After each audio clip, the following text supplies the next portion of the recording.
ꯄꯥꯎꯆꯦꯗ ꯌꯨꯝꯐꯝ ꯑꯣꯏꯕ ꯃꯔꯨꯑꯣꯏꯕ ꯄꯥꯎ ꯈꯔ ꯑꯞꯗꯦꯠ ꯇꯧꯖꯔꯤ ꯂꯦꯝꯅ ꯊꯥꯔꯣꯏ ꯍꯥꯏꯈꯤꯕꯗꯨ ꯀꯗꯥꯏꯗ ꯆꯠꯈ꯭ꯔꯦ ꯂꯩꯉꯥꯛꯅ ꯄ꯭ꯔꯖꯥ ꯃꯤꯌꯥꯝꯕꯨ ꯕꯣꯕꯀꯤ ꯆꯥꯛꯊꯥꯛ ꯑꯣꯏꯍꯟꯒꯗꯧꯔꯤꯕ꯭ꯔꯥ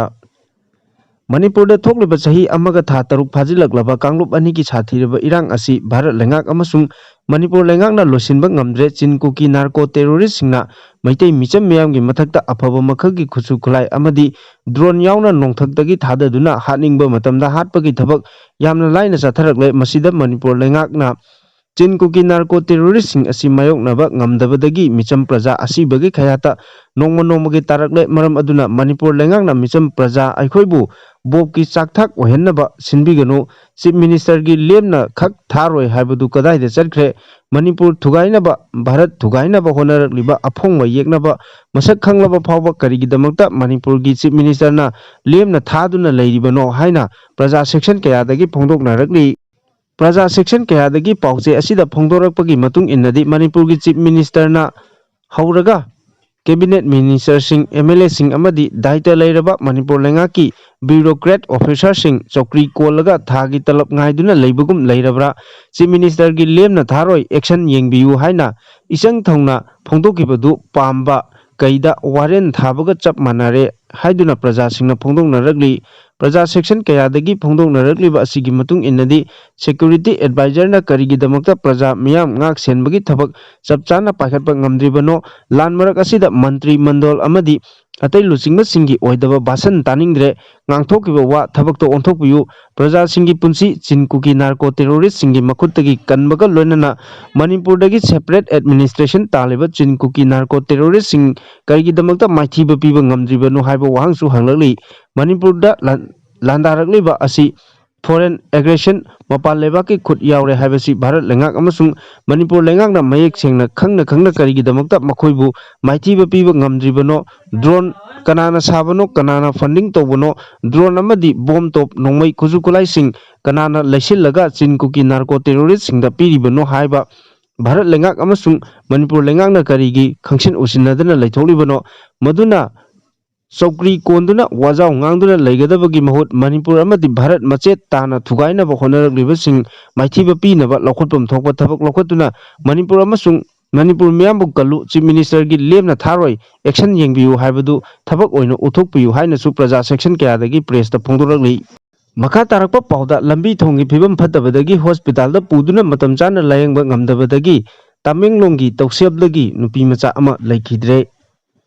मणिपुर की चिंग अमसुंग तम अनिमक्ता लैरिबा लंबी थोंगी फिबम फतबना मरम ओइरगा यामना चाउना अवाबा मायोगनरे लंबी थोंग फतबा मरमना तामेंगलोंग डिस्ट्रिक्ट की तौसेम सब डिवीजन की पुमराम विलेज दगी चही नौरिबी अंगांग नुपी मचा अमा मतम चाना हॉस्पिटल दा पुखटपा ngamdabadagi लैखिद्रे ngarang लैखिद्रबी नुपी मचा अदु क्लास 8 तमलिबी इजई सांगले चही 15 कोई मा ngarang नुंथिल असम की सिलचर मेडिकल कॉलेज हॉस्पिटल दा लैखिदबनी हाइरी खुंजात सिंगदगी फंगबा पाउगी मतुंग इन्नदी नुपी मचा अदु था अमा हेना नादुना फमुंगदा लैरकिबनी ममा मपाना नारिबा मचा नुपी अदु नोंजु पंथा मतम ओइबना तौसेम सब डिवीजन की फिबम सोकलबा लंबी थोंग मतिक चादबना हॉस्पिटल दा पुबा ngamdana मयुमदा लैरकिबनी हाइरी हौकिबा सेप्टेम्बर अमदा मफम अदुगी मियोय अमना सोशल मीडिया दा अंगांग असिगी अनाबा असि लायेंगबा पुबदा मतेंग पांगनबा थागलकपदगी तोंगान तोंगान मफम सिंगदगी मियामना सेल खाइनरगा मतेंग पांगदुना अनाबा नुपी मचा अदु वाना सगाई सादुना तौसेम की गाड़ी चंगबा याबा लंबी फावबा खोंगना थांगदुना पुथोरकलगा असम की सिलचरदा लैबा सिलचर मेडिकल कॉलेज हॉस्पिटल दा लायेंगनबा पुरखिबनी हाइरी डॉक्टर की लायेंग पथाप यावदना अनाबा अदुना मतम सांगना लैरकपना अंगांग अदु ngarang laikannaba ngamdana लैखिद्रे हाइरी खुंजा सिंगना फोंदोरकपदा तौसेम sub division की लंबी थोंग असि फरमलगा गाड़ी चेनबा याबगी फिबम ओइरमलबदी मतम चाना लायेंगलबदी नुपी मचा अदुगी पुंसी कनबा ngamlomgani हाइना पेंदबा कयासु फोंदोरकली मखा तारकपा पाउदा ड्रोन सिजिनदुना बॉम थादकिबा अदु थिजिनबा हाई लेवल कमिटी अमा सेमख्रे कुकी मिलिटेंट सिंगना हौकिबा सेप्टेम्बर अमदा इम्फाल वेस्ट डिस्ट्रिक्ट की कौत्रुकदा ड्रोन सिजिनदुना बॉम थादकिबा अदुगी मतंगदा थिजिनबा मणिपुर की डीजीपी राजीव सिंह ना ऑर्डर अमा थोखरे हाइरी डीजीपी मणिपुर ngarang थोखिबा ऑर्डर अदुगी मतुंग इना हाईटेक ड्रोन सिंग सिजिनदुना आरपीजी सिंग कौत्रुक खुलदा अटैक चथकिबा अदुदा नुपी अमा लैकिदबगा मरी लेनना पुलिस पर्सनल अहुम यावना मियोय कया असो अपन नंखी थौदोक अदुगा मरी लेनना कुकी मिलिटेंट सिंगना सिजिनबा ड्रोन की चप चाबा अमसुंग मथौ ताबा एविडेंस खोमजिनबा सिक्योरिटी फोर्स की मकोक थोंबा ऑफिशियल मंगाना साबा हाई लेवल कमिटी अमा सेमले मसीगिदमक additional DGP intelligence Manipur Ashutosh सिंहाबू कमिटी असिगी चेयरमैन ओइना हापले हाइरी कमिटी अदुदा यांकई तरे सुबा माउंटेन डिवीजन लेमखोंग की GOC major general SS Kartikeya IGAR south मंत्री पुखी की मेजर जनरल रापरूप सिंहा CRPF मणिपुर अमदी नागालैंड सेक्टर लांजिंगी IGP विपुल कुमार अमसुंग VSF counter insurgency operation Manipur की DIG के बिरदीना कमिटी असिगी मेंबर सिंह ओइगनी लोइनना कमिटी असिना मसिगी रिपोर्ट असि था असिगी तांग 13 फावदा लानखलकनबा ऑर्डर असिना खंगलकली मखा तारकपा पावदा 13 सुबा असम राइफल्स ना माउदा करेमाई यूथ क्लब की गेम्स एंड स्पोर्ट्स सेक्रेटरी फुरुबदगी इरांग थोखरे माउदा लेबा 13 सुबा असम राइफल्स की कंपनी कमांडर मेजर अनिस की टीमना करेमाई यूथ क्लब की गेम्स एंड स्पोर्ट्स सेक्रेटरी ओइबता नतना मसागी सिनफम अमा ओइना स्कूल की महिरोइसिंग पुबा बस थौबा मियोय अमा तमथिना फुबदा नतना नोंमैना कापतुना हातलुरा हाइना किहन खंगन खिबगी मायोक्ता मियामना खोंजंग चंगसिनख्रे पाव असिन हाइ ngarang nungthil pung 3 rom taba matamda maugi karemai youth club KYC gi games and sports secretary Loli Kahayari Philipna school bus thoduna national highway da lakpa matamda 13 suba AR gi personnel singna traffic niyam ngakte haibagi maralda gari dagi chingthaduna phuba chaibagi thabak chathaki maduda sunatana 13 suba Assam Rifles ki company commander Major Anis Masana nomai round ahum कापथोरकपगा लोइनना मियोय अदुबु हातलुरा हाइना किहनबगी थबक चथकी हाइरी थौंग अदुगी मायोक्ता अनसम अमदी SDSA गी लुसिंगमसिंग यावना खोसाउनरबा मियामना AR गी काहेनबा थौंग अदुगी मायोक्ता 13 सुबा AR गी gate ममांगदा खोंजंग चंगसिनखिबगा लोइनना AR गा मुंगनकी तुंगदा 13 सुबा AR गी commanding officer मफम अदुदा लाकपगा लोइनना student leader सिंगा वारी सानखिबगा लोइनना थदोक अदुगी मतंगदा Naga customary लो गी मतुंग इना वायल चथबा हाइना यानकी हाइरी मखा तारकपा पावदा मैतै सिंगी मगुन खंगबिबदगी असम लंगांगना पीबा हिस्टोरिकल गिफ्टनी असम की बराक वैली दा मणिपुरी सिंगना नमना खुंदारिबा कसार करीमगंज अमदी हैलाकांदी अदुगा ब्रह्मपुत्र तंपाकी होजाइदा तारिबा मणिपुरी मैतै सिंगी अनोबा हिस्टोरिकल गिफ्ट अमा ओइना असम लंगांगना हंदक डिस्ट्रिक्ट मरी असिदा मणिपुरी की लोलबु एसोसियल ऑफिशियल लैंग्वेज ओहेलकीबगा लोइनना लोल असिगी मयेक पुसु मसक खंबिरकीबा असिदा रिपको की माइकैदगी हाइनिंगाई लेतना नुंगाइबा फोंदोकचरी अमदी असम लैंगाकपु ngamkai लेतना थगचरी हाइना regional indigenous forum for peaceful coexistence रिपको मणिपुर की जनरल सेक्रेटरी NC खुमन्ना खुयेक पीदुना थादोरकपा चिरोल अमना फोंदोरकली चिरोल अदुना मखा तारादुना हाइ असमदा लोल की इहौ असि इंग कुमजा लिसिंग अमगा चमापन यांखै Nepal अदुवाइदगी हौरखिबदु ngasidi mahi chaba phangle haibe yai jati kanglup amagi lol amadi mayekpu masak khangbiba haibasi asam laingakna maitei singi mabuk tappa hingsa yaudaba leminaba kanglup singda akai atoi tawdaba leminariba kanglup singa nungsi chanana leminaba ngamba thaksi khasi naiba thaujal haiba hauna lonchat amadi miyok michan phaba magun kaya si khangbibadagi mamal naidraba khudol si pirakpani haina lowi hari Assam की यामख्रब मैतै सिंगलक्तगी सुमनतगी मियोय लाख मरी फावबदंग यौनिंगचित लैजरीबा मैतै सिंगबु लुना चाना खनबिदुना Assam लैंगाकना Meitei loan अमदी मयेकपु मसक खंगबिबगा लोइनना चनबा हौनबगी फिरेप असिबु हराव तुंग तयाम्बा नुंगाइबा फोंदोरकली मखा तारकपा पावदा लैंगाकना उतुबी सादुना इंगतबा पुरक्सी हाइदुना लैबनदी मियांगे असावबा फाथबा ngamloi रोशन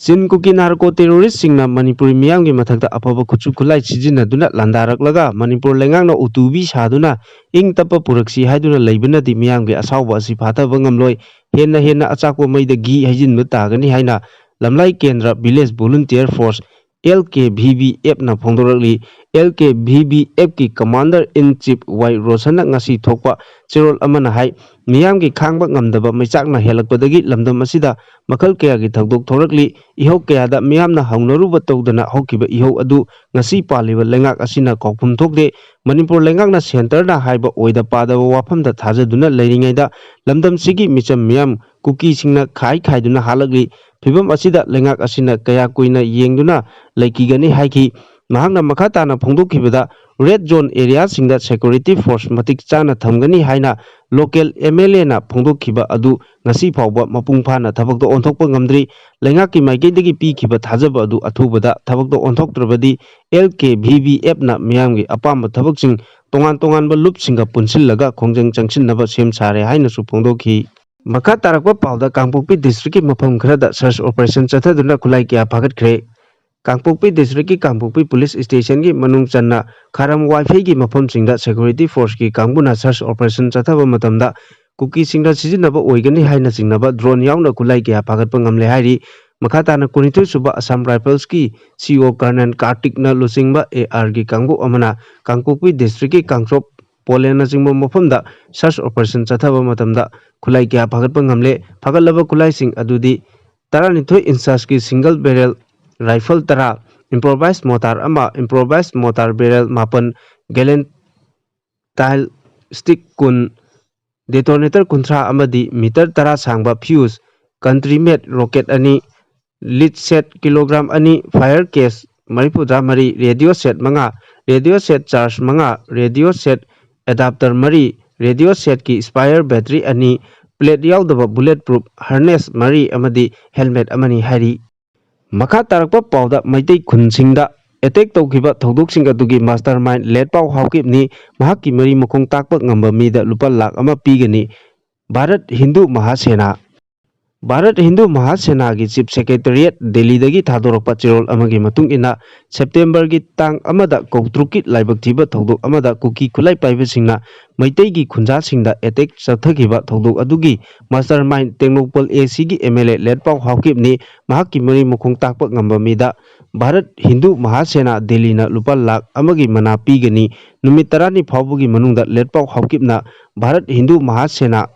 north east headquarter ꯁꯤꯂꯣꯡꯗ ꯆꯪꯖꯔꯛꯀꯗꯕꯅꯤ ꯍꯥꯏꯅ ꯚꯥꯔꯠ ꯍꯤꯟꯗꯨ ꯃꯍꯥꯁꯦꯅꯥꯒꯤ MOD ꯑꯥꯔꯃꯤ ꯁꯤꯒꯅꯦꯜ ꯍꯦꯗꯀ꯭ꯋꯥꯔꯇꯔ ꯗꯦꯜꯂꯤꯅ ꯈꯪꯍꯜꯂꯛꯂꯤ ꯚꯥꯔꯠ ꯍꯤꯟꯗꯨ ꯃꯍꯥꯁꯦꯅꯥꯒꯤ ꯂꯥꯟꯉꯝꯕꯁꯤꯡ VHMMOD ꯁꯤꯂꯣꯡ ꯕꯇꯥꯂꯤꯌꯟ FU-99ꯅ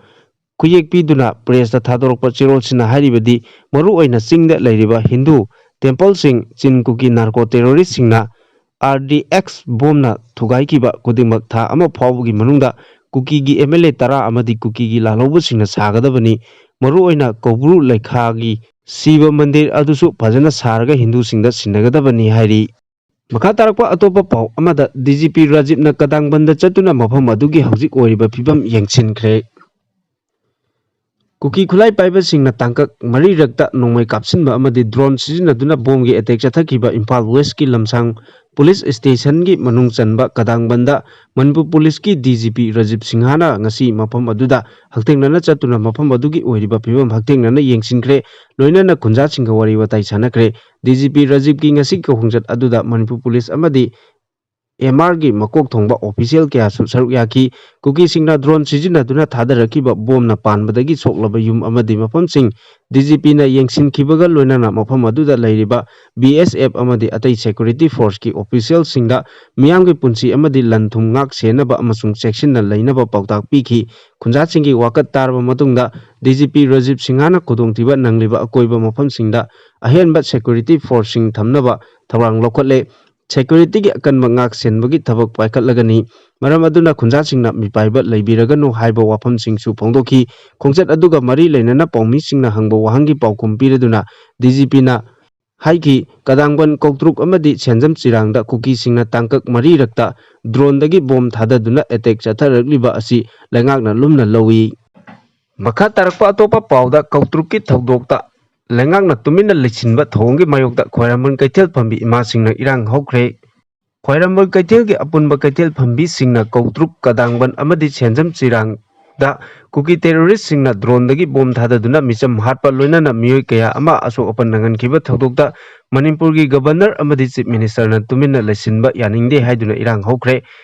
ꯉꯁꯤ ꯃꯁꯤꯡ ꯌꯥꯝꯂꯕ ꯈ꯭ꯋꯥꯏꯔꯝꯕꯟ ꯀꯩꯊꯦꯜ ꯐꯝꯕꯤ ꯏꯃꯥꯁꯤꯡꯅ ꯆꯤꯞ ꯃꯤꯅꯤꯁꯇꯔ ꯕꯪꯒ꯭ꯂꯣ ꯇꯝꯅ ꯂꯥꯛꯄꯗ ꯄꯨꯂꯤꯁꯀ BT ꯔꯣꯗꯇ ꯉꯥꯏꯍꯥꯛ ꯃꯨꯛꯅꯈꯤ ꯅꯥꯀꯜ ꯑꯅꯤꯗ ꯉꯥꯏꯍꯥꯛ ꯋꯥꯔꯤ ꯁꯥꯟꯅꯔꯕ ꯃꯇꯨꯡꯗ ꯆꯤꯞ ꯃꯤꯅꯤꯁꯇꯔ ꯕꯪꯒ꯭ꯂꯣ ꯇꯝꯅ ꯂꯥꯛꯈꯤꯕ ꯏꯃꯥꯁꯤꯡꯒꯤ ꯈꯣꯡꯆꯠ ꯑꯗꯨ ꯃꯈꯥ ꯇꯥꯅ ꯆꯠꯍꯟꯈꯤꯗ꯭ꯔꯦ ꯉꯁꯤꯒꯤ ꯈ꯭ꯋꯥꯏꯔꯝꯕꯟ ꯀꯩꯊꯦꯜ ꯐꯝꯕꯤ ꯏꯃꯥꯁꯤꯡꯒꯤ ꯄꯦꯟꯗꯕ ꯈꯣꯜꯂꯥꯎꯒ ꯂꯣꯏꯅꯅ ꯆꯠꯈꯤꯕ ꯈꯣꯡꯆꯠ ꯑꯗꯨꯒ ꯃꯔꯤ ꯂꯩꯅꯅ ꯈ꯭ꯋꯥꯏꯔꯝꯕꯟ ꯀꯩꯊꯦꯜ ꯐꯝꯕꯤ ꯏꯃꯥ वाई इबेयाइमा अमदी लाइसम मियमना फोंदोरखिबदा नार्को टेररिस्ट सिंगना मिचम मियाम मरक्ता बोम थाददुना एटेक चथरक्लबा फावबदा मणिपुर की गवर्नर न करीगी तुमिना लैसिलिबनो कुकी नार्को टेररिस्ट सिंगना चथरक्लिबा बोम की एटेक असी governor bungalow chief minister bungalow Khwairamband Keithel अमदी कोनुंग यावना मैतै सिंगी मरु ओइबा मफमसिंगदा बोम थादरक्लोय हाइनिंगाय लेते मरमदी मैतैगी लाइनिंग लाइसोनगा मरी लैनबा मफम कया ngasi फावबा कुकी सिंगना थुगाइदुना लागली मसीदा लेंगाक असिना तुमिना लैसिलिबा असी यानिंगदे कुकी एमएलए यावदना हौजिक लेमहौरिबा एमएलए यांखै असिना इरमदंगीदमक चोंथोकपिरक्लगा इंडिया लेंगाकता कुकी सिंगना चथरक्लिबा थोंगसिंग असिगी मथक्ता वा हाइबा ngamdana लैरिबा असी करिगिनो हंदा कुकी टेररिस्ट सिंगना मिसम मरक्ता एटेक चथरक्लिबा असिदा लांदा सिजिनगदबा खुचु खुलाई फावबा सिजिनरक्पा असिना हयेंग करी थोरकनी हाइबा तंबा ngamde mahakna makha tana hai ngasi mama oibisingna changchiliba khongjang asi tunggi mirolgi damakni lan loikhraga lengak lairi haibagi hainabidu tokpiro matang matam charingaida chapchana lokhotpam thokpa thabak lokhotlu irang asida laikhidraba miyoising adu adumak hanna halaklaroi asi batana mangjabagi thawong tahanganu micham miyam kaya ama ka ama hena Shiraktringaida lengaki tokon thokpa thaba adu athubada tokbiyu lamhenba kuki terrorist sing asi thidoktuna chairak piyu ngarang nahanta nupi yauna laikhidraba miyoising adu adumak hanna halaklaroi miyoi kaya ama asok apan nanglaba phawba lengangna tumina lesinba yaningde haiki